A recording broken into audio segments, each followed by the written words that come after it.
সৌরজগতে সূর্যের চারদিকে ঘুরতে থাকে গ্রহগুলো। কোনো একটি গ্রহের সূর্যকে একবার ঘুরে আসতে যত সময় লাগে তাকে বলা হয় ১ বছর।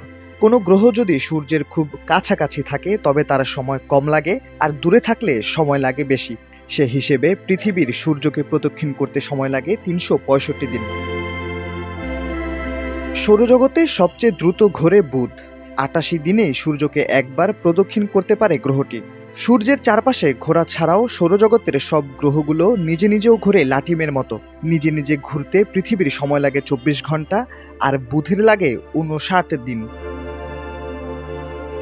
সৌরজগতের আরেকটি গ্রহ শুক্র। সূর্যের চারপাশ এর ঘুরতে সময় লাগে ২২৫ দিন।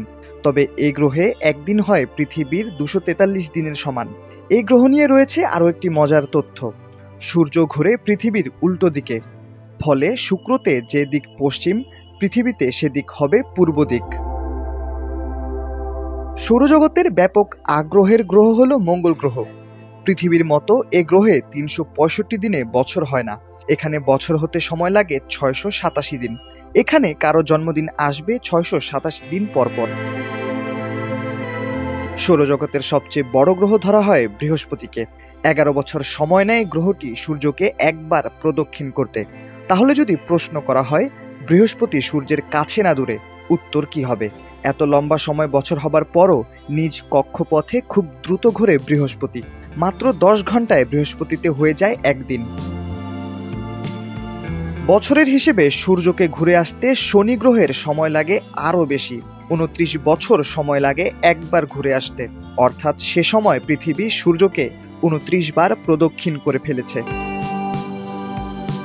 সৌরজগতে রয়েছে আরও অনেক গ্রহ। সবারই আলাদা আলাদা সময় আছে সূর্যকে আবর্তন করার জন্য, আর এ কারণেই গ্রহগুলোয় হেরফের হয় সময়ের। ভবিষ্যতে মানুষ যদি এসব গ্রহে বসতি বানায় তাহলে সময় নিয়ে হবে বিশাল হেরফের। পৃথিবীতে যেদিন হবে ১লা জানুয়ারি, অন্য গ্রহে সেদিন তা নাও হতে পারে। শাহরিয়ার আহমেদ, দৈনিক ডেস্টিনি।